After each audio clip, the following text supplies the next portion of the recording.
Hello mga kagala! Ngayon nga po ang parade namin para sa Nutrition Month. Di pa naman po nag-uumpisa kaya naandito pa po ako sa isang sulok. Ako din po kasing escort dyan. Kaya kailangan mag-relax para hindi mahagard.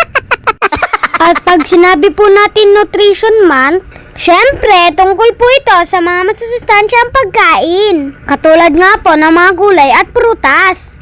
At yan nga po ang ginamit ng mami ko sa pag-design ng costume ko. At dahil nga po one night preparation lang, so ganyan lang po yung nagawa namin. Pero hindi na po yan masama sa isang katulad kong mabuting bata.